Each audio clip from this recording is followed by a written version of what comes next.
Hi viewers, this is Yashwant. Welcome to cube TV. ఈ గత 2-3 రోజుల నుంచి అఘోరీల గురించి చాలా న్యూస్ వస్తుంది. సో లేడీ అఘోరి, అఘోరి అమ్మ, అలాగే ఒక అమ్మాయి, ఒక ఇంజనీరింగ్ చదివిన ఒక అమ్మాయి, వర్షిణి అనే అమ్మాయితో పెళ్లి చేసుకుంటా అని చెప్పేసి సంథింగ్ అలా జరుగుతుంది. సో ఆ విషయాలు అయితే చాలా ఇంట్రెస్టింగ్ గా ఉన్నాయి. ఆ విషయాలు కొంచెం మాట్లాడదాం. ప్రముఖ అనలిస్ట్ అలాగే జర్నలిస్ట్ అయిన ప్రముఖ ముల్లపూడి సత్యనారాయణ స్వామి గారు ఉన్నారు. వాళ్ళతో మాట్లాడదాం. నమస్తే సార్. నమస్కారం. Hello Yashwant, how are you? Sir ఎలా ఉన్నారు సార్? బాగున్నాం. సార్ చెప్పండి సార్, అఘోరి అంటే ఏంటి, స్వామీజీలు అంటే ఏంటి, అలాగే నాగస్వామి డిఫరెన్స్ ఏంటి ముగ్గురికి? అఘోరి అంటే త్యాగం అని అర్థం. త్యాగం చేయాలా, శివుడిని ఆరాధించే వాళ్ళు. వాళ్ళు అది మానేసి స్నానాలు చేయకుండా బూడిదలు రాసుకోవడం అనే కొత్త డెఫినేషన్ మా అఘోరి శ్రీనివాస్ తీసుకొచ్చాడు. ముసుముసు నవ్వులు నవ్వుతాడు. ఆ అమ్మాయి మనిషిని, లవర్ని, ఇంతవరకు ఏ అఘోరి కూడా లవర్ని పట్టుకెళ్ళిపోలేదు. ఫస్ట్ ఇంత చరిత్ర అనమాట. అందులో ప్రపంచ వరల్డ్ రికార్డ్ స్థాపించాడు మన శ్రీనివాస్ అఘోరి. కాబట్టి వీడు ఆ అమ్మాయికి ఇష్టపడే వెళ్ళింది కాబట్టి సేవ్ అయ్యాడు అనమాట. అమ్మాయి వెరీ స్ట్రాంగ్ క్యాండిడేట్, అదే వీడి అదృష్టం. జనరల్గా అఘోరి అంటే ఏంటంటే ఇలాంటివన్నీ చేయరు. అఘోరి అంటే first Aghori is lord Shiva.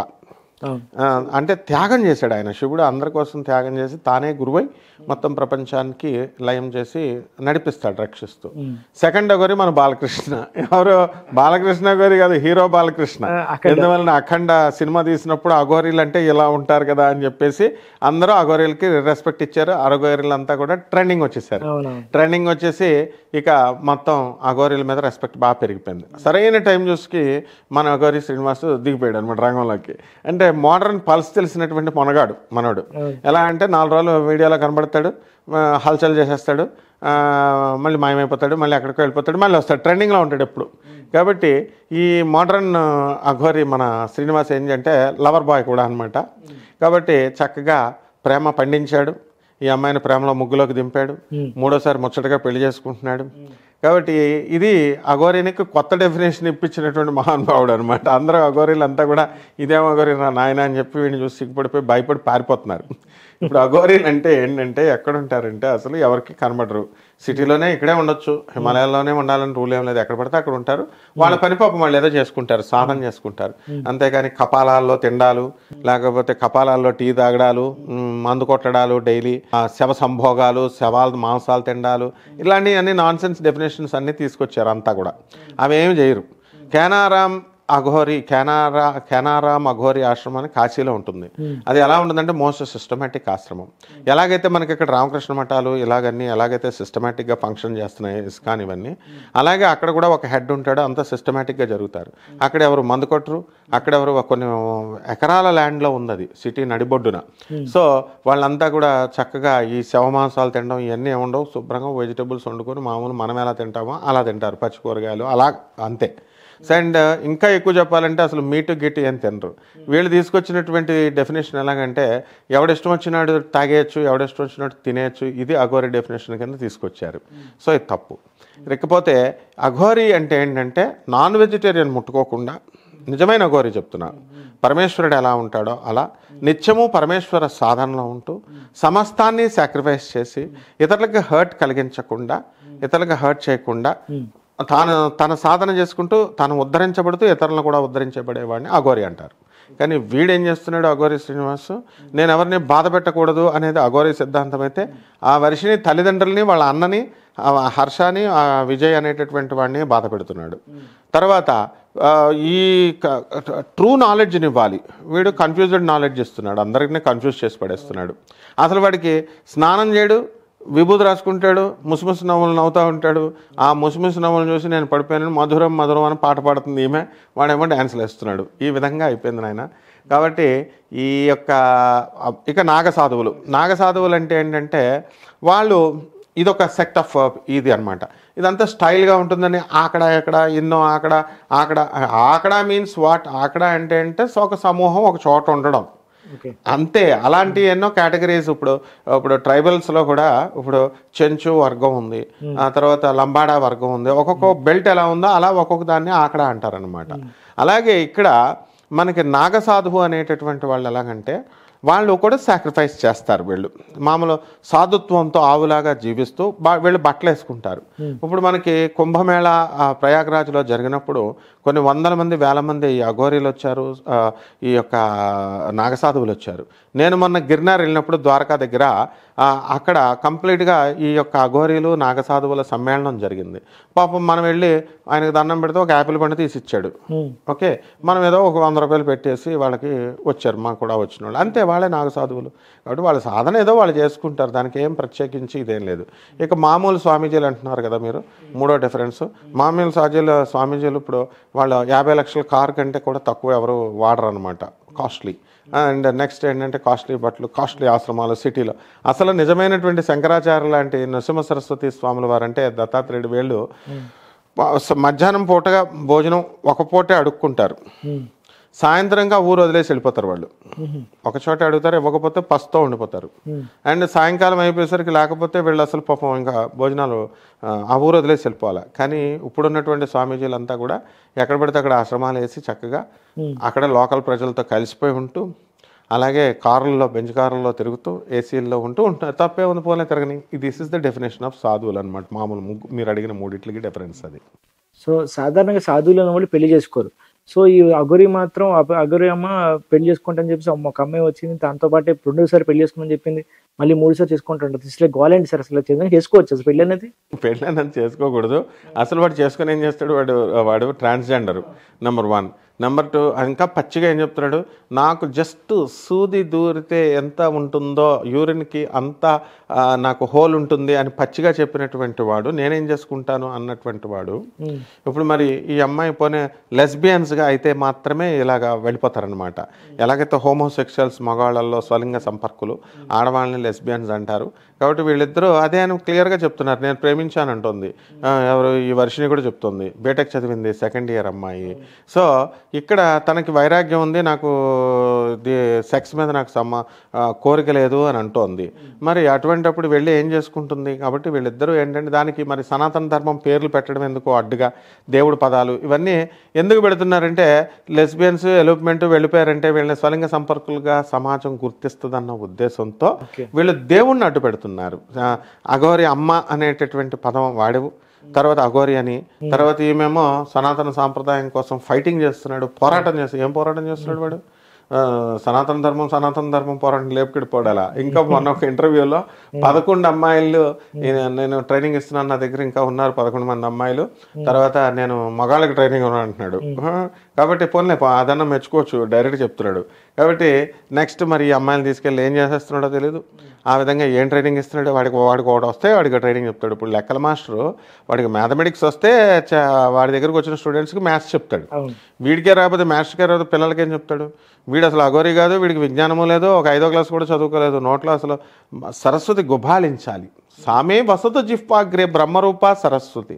ఒక శ్లోకం చెప్పడం నాలుక మీద. ఇప్పుడు ముఖే సరస్వతి, వాడికి కూడా తెలుగు ఉంటుంది, సరస్వతి ఉంటుంది, అందరు కానీ గౌరవించాలి. కానీ మనం అసలు ఎప్పుడైనా వాడు మాట్లాడితే సనాతన ధర్మం, పోరాటం, త్యాగం అన్నాడు, ఏదీ చేయట్లేదు.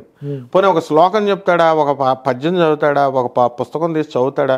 పోనీ ఇప్పుడైనా డెవలప్ అవ్వచ్చు. ఇప్పుడు చేసిన తప్పులు అన్నీ కూడా తెలుసుకొని తాను చక్కగా ఆ కెనారామ ఆశ్రమంలో ఇద్దరు కూడా జాయిన్ అయ్యి మరి చక్కగా మంచిగా వాళ్ళు ఒక పద్ధతిలో చదువుకొని, ఇప్పుడు మన యోగి ప్రభాకర్ గారు ఉన్నారు, హిమాలయ యోగి, చదువుతుంటే అంతా సైన్స్ ప్రకారం చక్కగా చెప్తున్నారు. మరి ఆయన దగ్గర మరి ఆయన కలిసి వచ్చినటువంటి వ్యక్తి ఈ శ్రీనివాస్ గారు అఘోరి, మరి ఇతను ఆయన మాట్లాడిన అయినాలి కదా, సబ్జెక్ట్ నేర్చుకోవాలి కదా. ఆయన దగ్గర మంచిగా ఇంగ్లీష్ చెప్తున్నారు, ఆయన ఒక అనలైటికల్గా అందరినీ ప్రభావితం చేస్తున్నారు. అలా ఉండాలా? వీడు పుస్తకాలు చదవడు, ఏమి చదవడు. ఆ పుస్తకాలు వదిలేసింది వర్షిని, వీడితో వెళ్ళిపోయింది. ఇద్దరు కలిసి బలాదూరు తిరుగుతున్నారు. ఆ కారు ఒకటి దొరికింది, ఆ కారులో పుర్రలు పెట్టుకుని మొత్తం తిరుగుతున్నారు. ఆ డబ్బులు అయిపోయేదాకా మొత్తం తిరిగేసి వచ్చేస్తారు తప్ప ఒక దగ్గర ఒక విధమైనటువంటి డిసిప్లిన్ లేదు, ఇది లేదు. కాబట్టి అఘోరీలు పెళ్లి చేసుకోకూడదు. First point. ఈవెన్ లేపుకెళ్ళిపోయాడు. అతను సొంతంగా అఘోరి అని ఆయనకు పేరు పెట్టేసుకున్నాడు.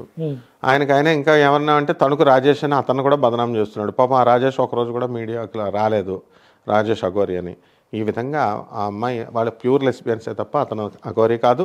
ఇదొక రకమైన లెస్బియన్స్ ప్రేమ. బోల్డ్ మంది అమ్మాయిలు అబ్బాయిలు చదువుకుంటారు, పెళ్లి చేసుకుంటారని నార్త్లో చేసుకుంటారు, ఫారెన్లో చేసుకున్నారని మనం ఎంతవరకు విన్నాం. ఇప్పుడు మన తెలుగు రాష్ట్రాల్లో మనం చూస్తున్నాం అంతే తప్ప యోగులు చేసుకోకూడదు. ఇప్పుడు దీన్ని అఘోరి జంట అనాలా లేకపోతే లెస్బియన్ జంట అనాలా? లెస్బియన్ అంటే అఘోరి జంట అంటే వాళ్ళ మొహం, వాళ్ళ అఘోరి కాదు. అది సాధన చేయరు, పాడు చేయరు. వాళ్ళకి అసలు ఒక గోల్ లేదు, ఒక గురువు లేడు, ఒక ఏం లేదు. ఇప్పుడు గురువు కావాలా, ఆ పిల్ల వర్షిని ఏమంటుంది, నేను గురువు కావాలా, నేను చూశాను, మోహించాను, నేను సెలెక్ట్ చేసుకున్నాను అంటుంది. చాగంటి కోటేశ్వరరావు గారు లేరా, గరికపాటి గారు లేరా, సుందర చైతన్య స్వామి లేడా, చిరంజీవి స్వామి లేడా, గణప సత్యనారాయణ స్వామి లేడా? వీళ్ళందరూ గురువులు కాదా? ఎవరో ఒకళ్ళ దగ్గరికి వెళ్ళి నేర్చుకోవచ్చు కదా విద్యాభ్యాసం. ఆ అమ్మాయి ఒక ఇంజనీరింగ్ సీట్ని సర్వనాశనం చేసింది. ఆ అమ్మాయికి సెకండ్ ఇయర్ ఇంజనీరింగ్ చదువుతుంది. ఆ అమ్మాయికి రాకుండా ఉంటే ఇంకొకరికి ఆ సీట్ వచ్చింది చక్కగా. 2 years వేస్ట్. ఇప్పుడు ఆ సీట్ వేరే వాళ్ళకి ఇవ్వడానికి లేదు. ఆ గవర్నమెంట్ ఫ్రీ రియంబర్స్మెంట్ కూడా, ఫీజు రియంబర్స్మెంట్ ఫ్రీ సీట్ అది. ఆ 2 years చదువుతుంది. అది గవర్నమెంట్ డబ్బు దండగా ఈ పిల్లకి ఇలా చేయడం వల్ల. కాబట్టి ఈ అమ్మాయి ఆ ఊహల్లో ఉండి, వాడు ఇల్లు కట్టిస్తానంటున్నాడు కదా, 3 కోట్లు ఆఫర్ చేశాడని అంటున్నారు. వాళ్ళ అమ్మా నాన్నకి డబ్బులు ఇచ్చాడు కాబట్టి ఆ డబ్బులు తీసుకున్నారు. వాళ్ళ అమ్మ ముందే, నాన్న ముందే తాళి కట్టాడంట. అందుకని ఇలా జరిగిందని చెప్తున్నారనమాట. సో తెలుగులో స్పష్టమైన నియమాలు ఉన్నాయి పెళ్లికి, సంస్కృతి అట్లా ఉంటాయి. కానీ ఈ అఘోరికి మాత్రం అటువంటి నియమాలు లేవు. సో దీనివల్ల సమాజంలో ఎటువంటి దారి చూపిస్తుంది? సమాజంలో లేచిపోవడం అనే దారి చూపిస్తుంది అంతే. ఇప్పుడు ఏముంటుంది, ఇప్పుడు కోలివింగ్ అని వచ్చేసింది. ఎవరికి వాళ్ళు లివింగ్ ఇన్ రిలేషన్స్ అని సొసైటీ డెవలప్ అయిపోయింది. ఉంచుకోవడానికి ఇంతకుముందు ప్రాచీన కాల భాష ఉంచుకోవడం అనేవారు. అప్పుడు హీనంగా చూసేవారు, ఉంచుకున్నారా వీళ్ళు అని. ఇప్పుడు లివింగ్ ఇన్ రిలేషన్ స్టైల్గా చెప్తున్నారు, సోఫిస్టికేటెడ్ పదాలు వాడుతున్నారు. ఇంకా హైలీ సోఫిస్టికేటెడ్ పదాలు మన అఘోరి శ్రీనివాస్ తీసుకొచ్చాడు. అఘోరి జంట కింద చెప్పుకుంటున్నారు. వీళ్ళు అఘోరి జంట కాదు, లెస్బియన్ జంట. కాబట్టి సమాజం వీళ్ళని చూసి ప్రభావితం అయ్యి కొంతమంది పాడైపోవడానికి కూడా అవకాశాలు ఉంటాయి. కానీ వాళ్ళు హ్యూమన్ బీయింగ్స్ కాబట్టి పాపం ఏదో పోన్లే వాళ్ళిద్దరూ కలిసి జీవిస్తారు అంటే, మా బతుకులు మమ్మల్ని బతకనివ్వండి అంటున్నారు. వాళ్ళు ఏదో చేసుకుంటారని ఇదని కాదు. కాకపోతే ఆ లెస్బియన్ అనేటటువంటి కాకుండా ఇద్దరు ఫ్రెండ్స్గా వాళ్ళు మామూలుగా ఉండొచ్చు. స్వలింగ సంపర్కం చేయకుండా మామూలుగా ఫ్రెండ్స్ లాగా ఉంటే తప్పే ఉంది. ఇప్పుడు పోతే ఇంకా ఎందుకంటే ఆ అమ్మాయి చేంజ్ కావట్లేదు, వీడు కూడా మారట్లేదు, వదిలిపెట్టేయట్లేదు. ఆ తల్లిదండ్రులు కూడా చేతకాని విధవాళ్ళగా ఉన్నారు వాళ్ళు. ఎందుకంటే డబ్బులు తీసుకొని వాళ్ళు వదిలేరనమాట. So somehow they got benefited. అందువలన ఇది సమాజంలో ఇంకా అలాంటివి జరుగుతూ ఉంటాయి. ఇప్పుడు సొసైటీ దీన్ని పెద్దగా పట్టించుకోకూడదు. ఈ అఘోరికి డబ్బులు ఎక్కడి నుంచి వస్తున్నాయి అంటారు? చెప్తున్నారు కదా, కేటీఆర్ గారు పిఏ ఫోన్ చేశారని ఒకసారి ఎవరో వాడు ఆ విజయ్ అన్న వాళ్ళ అన్నయ్య, నువ్వు చూసావా అంటే నేను చూడలేదు కానీ విన్నాను, చెప్పింది అలాగా అని అంటుంది. హిమాలయ గురువు గారు ప్రభాకర్ గారు పంపిస్తున్నారు అని ఒకసారి చూశానని అంటాడు. ఆయన ఎందుకు పంపుతాడు, ఆయనకేం అవసరం? కాబట్టి అఘోరికి ఎవరు డబ్బులు ఇవ్వరండి. ఏదో ఎవరింటికన్నా వెళ్ళి పూజలో పునస్కారాలు అఘోరి అని పిలిచి 500, 200, 300 ఇస్తూ ఉంటారు అంతే. లేకపోతే ఏమైనా మరి ఇప్పుడు ఊరికినే డబ్బులు చేసిన దానికే 10 రూపాయలు ఇవ్వట్లేదు, జ్యోతిషం చెప్పినందుకు 10 రూపాయలు ఎవడు ఇవ్వట్లేదు. అది ఏమన్నా మరి పోనీ అఘోరి చెడ్డగా నేను చేతబడులు చేస్తాను, వశీకరణం చేస్తాను అలాంటి పదాలు చెప్పట్లేదు. తను షీస్ ఎ గుడ్ ఉమెన్ లాగా కనబడుతుంది. ఎందుకంటే ఎలాగంటే మోసం లేదు అక్కడ. ఎలాగ డబ్బులు ఒక ఎలిగేషన్ కూడా లేదు కదా, ఈ అఘోరిగాడు నా డబ్బులు దుబ్బేశాడు పూజలు చేస్తానని, అలాంటి ఎలిగేషన్స్ లేవు. కాబట్టి ఒక విధంగా ఎవరైనా సానుభూతి పరులు 500, 200 అలా ఇచ్చినవే. ఎవరైనా కొంతమంది ఇప్పుడు ట్రాన్స్జెండర్స్ ఆశీర్వదిస్తే మనం డబ్బులు వాళ్ళు అడగకపోయినా 10 రూపాయలు ఇస్తూ ఉంటాం. కొంచెం ఎక్కువ ఇస్తున్నారు ఇప్పుడు రేటు. వాళ్ళు జబర్దస్త్గా వెళ్ళి వసూలు చేస్తున్నారు ట్రాన్స్జెండర్స్ చాలామంది. ఇప్పుడు గృహప్రవేశం అది చేస్తే ఇద్దరు వచ్చేస్తారు ఆటోలో తిరుగుతూ వచ్చేసి 15,000, 20,000 ఇవ్వని చెప్పి జబర్దస్త్గా వెళ్ళి తీసేసుకొని బయట గోడ మీద సంతకం పెడతారు, మేము చూపించాం, ఇది మేము వచ్చాం, ఇంక వేరే వాళ్ళని రారని. కానీ ఈ అమ్మాయి అలా చేయట్లా, ఈ ట్రాన్స్జెండర్ ఈ అఘోరి అట్లా చేయట్లా. కాబట్టి ఒక విధంగా ఆమె పబ్లిక్ నేను చీట్ చేయట్లేదు, అందుకని పోలీసు వాళ్ళు వదిలేసింది.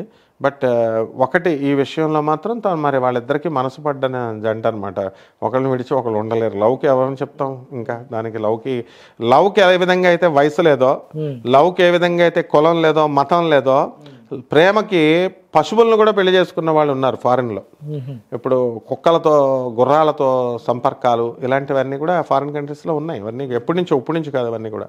సో వీళ్ళు అందుకే స్వలింగ సంపర్కం అక్కడ లీగల్, అక్కడ మనకు అవ్వలేదు. సో ఈ యొక్క అందుకే జాతికి, నేచర్కి, ప్రకృతికి విరుద్ధంగా వెళ్ళేది ఇది ఒకటి అనమాట. అందువల్ల వీళ్ళ స్వలింగ సంపర్కం అనమాట.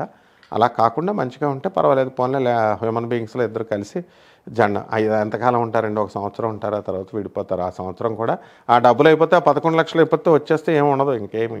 సో ఈ అఘోరి వెనకాల ఏదైనా రాజకీయ పార్టీ ఉందంటారా? రాజకీయ పార్టీలు ఎందుకు ఉంటాయి? ఇప్పుడు వీళ్ళు ఏమన్నా ఇప్పుడు ఒక పార్టీ చేయడం వల్ల ఏం ఉపయోగం? వాళ్ళని చూడడం వల్ల అంత డేర్గా వెళ్తుందామే. ఒక పోలీసు వాళ్ళని కూడా లెక్క చేయకుండా వాళ్ళు ఎస్ఐలు ఇప్పుడు వాళ్ళంతా సానుభూతితో వదిలేస్తున్నారు పోలీసు వాళ్ళు. ఎందుకంటే ట్రాన్స్జెండర్ యాక్ట్, ఐపీసీ యాక్ట్ అనేది ఎలా ఉంటుందంటే అయితే ఆడకి లేకపోతే మగకు ఉంటుంది, ట్రాన్స్జెండర్కి ఉండదు యాక్ట్. అందుకని మేల్ ఆర్ ఫిమేల్ అని ఉంటుంది. అది ఇంకొక ప్లస్ పాయింట్ అయింది. రెండవది నగ్నంగా వెళుతోంది. పాపం బతిమాలారు, మంచిగా చెప్పారు, వినలేదు. సిస్టమ్ అనేటటువంటిది పోలీసే దేవుడు కాబట్టి వాళ్ళు వదిలేస్తున్నారు. రాజకీయ పార్టీలు ఏమి ఇలాంటివి ఎంటర్టైన్ చేస్తారని నేను అనుకోను. ఎందువల్ల దానికి ఏం ఉపయోగం లేదు కదా. ఈమె వల్ల పొలవమని ఏమన్నా హిందువులు ప్రభావితం అయిపోయి వాళ్ళకి ఏమైనా ఓట్లేస్తారా? వేరు ఆ పార్టీకి. మరి ఈమె వల్ల ఏం ఉపయోగం ఉందని? ఏమీ లేదు. కాబట్టి హిందుత్వం ప్రచారం పేరుతో ఏమైనా ఈమె పోరాటాలు చేసేసి ఆ కరీంనగర్ గుళ్ళో, వేములవాడ రాజరాజేశ్వర స్వామి గుళ్ళో ఆ మసీదు లేపేస్తాను అని అంది. ఎక్కడ లేపింది? అది కూడా లేదు. కాబట్టి ఏ విధమైన రాజకీయ పార్టీ ఉండదు నాకు తెలిసి. సో అఘోరి అమ్మ నిజంగా అఘోరి అంటారా, లేకపోతే ఆయన సినిమా అఘోరి కింద మారి డ్రామా ఆడుతున్నారా? అది ప్యూర్ డ్రామా. అఘోరి అంటే ఆడ పిచ్చోడాడు. ఎలా అంటే నిజమైనటువంటి అఘోరి పబ్లిసిటీలకు రారు. వాళ్ళ భక్తులు ఎవరైనా నేను పూజ చేస్తున్నాను ఇప్పుడు అని చెప్పుకోరు కదా. ఇప్పుడు చాలామంది చూడండి పూజలు చేస్తున్నారు ఇళ్లలో పూజలు చేస్తున్న వాళ్ళు దీపాలు వెలిగిస్తున్నారు, అంతా సీక్రెట్గా చేసుకుంటారు. వాట్సాప్ స్టేటస్లలో చేసుకుని ఇప్పుడు వాళ్ళ బంధువులకి అందరికీ పంపుకుంటూ ఇలా పెట్టుకుంటున్నారు. అంటే పూజ ట్రెండ్ మారింది, పబ్లిసిటీ కూడా పూజలో ఒక భాగం అయిపోయింది, ఎగ్జిబిషన్ కూడా. అలాగే ఈమె భక్తురాలే, అందులో డౌట్ లేదు. హర్ హర్ మహాదేవ్ అని చాలా బాగా చెప్పొద్దు, అందులో డౌట్ లేదనమాట. సో ఆ భక్తి కానీ సీక్రెట్గా చేసుకుని మంచిగా చేసుకుంటే బాగుండేది. ఎగ్జిబిషన్ అవ్వడం వల్ల ఆమె ఏమో అఘోరి ఏం కాదు, ఒక భక్తి, శివభక్తి ఉందంతే. అఘోరి సిస్టమ్స్ పాటించడానికి ఇక్కడ నేను చెప్పాను కదా, అమ్మాయిని వదిలేస్తే అఘోరి. ఏదో ఎక్కడ సాక్రిఫైస్ చేసింది? బట్టలు వదిలేసానని అందరినీ భయపెట్టింది భోషిమలతో కొన్నాళ్ళు. ఆయన ఇచ్చిన తర్వాత మళ్ళీ బట్టలు కట్టుకుంటుంది. నో సాక్రిఫైస్, ఏది సాక్రిఫైస్ లేదు ఆమె దగ్గర. ఇంకేం Aghori? Definition of Aghori is sacrifice, no sacrifice. Aghori అంటే ఇప్పుడు ఆశ్రమం పెట్టుకుని డబ్బులు అంతా సమాజం నుంచి తీసుకుని ఒక ఆశ్రమంలో పెట్టుకుని చేద్దాం అనుకుంటున్నా, ప్లానింగ్ లో ఉందంటారా? దాని మొహం చెప్తోంది ఆశ్రమం పెడతానంటుంది. ఆశ్రమం పెడితే జనాలు కూడా వెళ్తారు కూడాను. అది మంచి బిజినెస్ ప్లాన్, అది చాలా బాగుంది అమ్మాయికి. ఇప్పుడు అందరూ దొంగ పెట్టాలు, దొంగ ఆశ్రమాలు పెట్టుకుంటున్నారు. ఇప్పుడు కలియుగంలో ఇదంతా కామయుగం, మోసయుగం. అందువలన డెహ్రా బాబా వచ్చాడు, ఆశ్రమం పెట్టుకున్నాడు. వాడికంటే వీడేం పాపం ఏం చేస్తున్నాడు? వాడు ఆశారాం బాపు ఆశ్రమం పెట్టాడు, వాడి కొడుకుని లోనేసేసారు, అందరిని అమ్మాయిలను అందరినీ పాడు చేసేసారని ఇలాగా. మరి సాయి ఆశ్రమం అని చెప్పేసి ఒకటి, వాడు సాఫ్ట్వేర్ ఇంజనీర్, వాడు నల్గొండ దగ్గర పెట్టాడు. 11 మంది అమ్మాయిలతో లైంగిక సంపర్కం పెట్టుకున్నాడు, హౌస్ వైఫ్స్తో. అప్పట్లో లక్షల రూపాయల డబ్బులు అరెస్ట్ కూడా చేశారు. ఈ న్యూస్లో ఉంటాయి, అన్ని యూట్యూబ్లో ఉంటాయి. అలాగా ఎంతో మంది ఉన్నప్పుడు వీళ్ళంతా ఏం చేశారు? వీడు కూడా ఒక ఆశ్రమం పెట్టుకుంటాడు, డబ్బులు వస్తాయి. డబ్బులు వాళ్ళ మా గతం వీడియోలో చెప్పాను, అందరు వెళ్ళిపోయి వాడికి దండం పెడుతున్నారు. వాడు స్నానం చేయడరా నాయన అంటే విభూతి రాసుకుంటున్నారు, ఇలా రాసుకుంటున్నారు, నోట్లో వేసుకుంటున్నారు వాడి ఒంటికి పెట్టిన విభూతిని. కాబట్టి వాడి చెమటను కూడా ప్రసాదంగా తీసుకుంటారు, వాడు వేసే మూత్రం కూడా ప్రసాదంగా తీసుకుంటారు అన్నట్టు తయారయ్యారు జనం. మూవ్ అవుతారు. అంటే మొన్న అంత జరిగి గుళ్ళల్లో రానివ్వకుండా చేస్తుంటే వాడు వెనకాల పడి నమస్కారాలు పెడుతున్నారు, వాడికి సపోర్ట్ చేస్తున్నారు. ఇంకేం చెప్పాలా? కాబట్టి వాడు ఆశ్రమం పెట్టుకోవడం మంచిదే, 4 డబ్బులు వస్తాయి. వాడు అఘోరి కాదు. ఎంతోమంది దొంగ బాబాలు పెట్టుకున్నట్టే వాడు ఒకడు పెట్టుకొని అండి. కనీసం ఎంత తినేసినా కొంతన్నా సేవ చేస్తాడు కదా, అప్పుడన్నా వీడు సేవ చేస్తాడు. మళ్ళీ ఏం చేస్తాడో, లేకపోతే వర్షిణి ఆశ్రమం పెడతాడేమో, లవ్ ఆశ్రమం, lover boy. Guru is lover boy. ఓకేనండి, థ్యాంక్ యూ. మీ విలువైన సమయం మాకు ఇచ్చారు. Thank you.